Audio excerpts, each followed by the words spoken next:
Hello friends, this is Shahzadi. तो आज मैं लेके आई हूँ पार्ट नंबर 3 जो स्टोरी आप लोगों से मैं शेयर कर रही हूँ। एक छात्र की जो तैयारी करता है आईएएस ऑफिसर बनने की और सपने बहुत सारे देखता है, एक गांव का लड़का होता है और किस तरह से वो जाता है।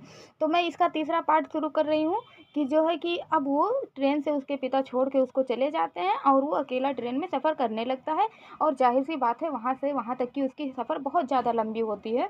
वो किसी तरह से सफ़र तय करते हुए सो जाता है ट्रेन में और फिर जब सुबह हो जाती है, उठता है तो सारे पैसेंजर उसको बुलाने लगते हैं कि भाई साहब आपको कहाँ जाना है, ट्रेन तो अपने अड्डे पे पहुंच चुकी है। फिर ये उठता है और बोलता है कि अच्छा, तो मुझे तो दिल्ली जाना था, मुखर्जी नगर जाना है। बहुत सारे पैसेंजर से बातचीत थोड़ा करता है और नींद में ही उठता है और उठते हुए अपना जूता ढूंढने लगता है, जो कि वुडलैंड का उसका एक अच्छा सा जूता था। काफ़ी महंगा था तो 2500 रुपीज़ का था। अब वो ढूँढता है तो उसको उसका जूता ही नहीं मिलता। अभी पहला स्ट्रगल उसका ट्रेन से ही शुरू हो जाता है कि वो क्या-क्या देखता है और क्या-क्या उसका एक्सपीरियंस रहता है। तो हर छोटी-बड़ी बात जो कि इंटरेस्टिंग है, उसको उसने शेयर किया है। तो अपने जूते को ढूँढता है और हक से रह जाता है कि अरे! ये क्या हो गया? मेरा जूता गायब हो गया, पहले ही मुझे चूना लग गया। और फिर बहुत ढूँढता है तो फिर एक कोने में उनका जूता पड़ा हुआ रहता है। फाइनली मिल जाता है और वो खुश हो जाते हैं और अपना जूता जल्दी-जल्दी पहनते हैं।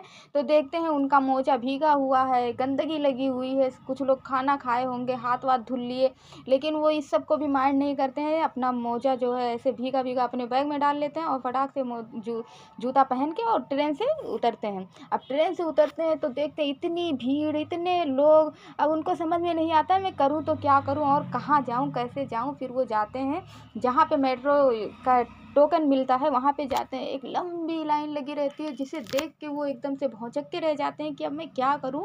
कैसे मैं यहाँ तक टोकन कैसे खरीद सकता हूँ? क्योंकि वहाँ पे बहुत लंबी लाइन लगी रहती है, लेकिन ये सोचते हैं मैं लाइन में नहीं लगूँगा, लाइन तो काफ़ी लंबी है। और ये आगे चले जाते हैं और जो चौथे नंबर पे एक पैसेंजर लगा होता है, लगभग उनकी उम्र 60-70 साल की होती है, उनसे बातें करने लगते हैं। तो वो कहते हैं कि भाई साहब आपको पीछे ही लगना पड़ेगा और वो फिर जाके पीछे लगते हैं। बहुत मुश्किल से जब उनका नंबर आता है तो फिर ऐसा होता है कि टोकन लेना होता है। जब ये पैसे देते हैं तो इनके पास 500 रुपए का नोट रहता है, जिसे वो तुरंत, जो टिकट मास्टर रहता है वो कहता है कि भाई 500 के फुटकर लेके आओ, ऐसे नोट नहीं चलने वाला। और इनको लाइन से निकलना पड़ता है।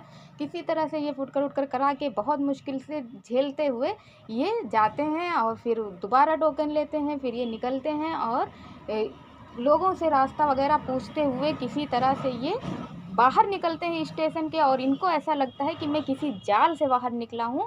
कहते हैं कि जब से मैं ट्रेन से उतरा हूँ मैं अभी तक सुकून से एक सांस नहीं ले पाया। और फिर उसके बाद में ये ऑटो करते हैं और उसके थ्रू फिर बोलते हैं कि हमको जाना है मुखर्जी नगर में।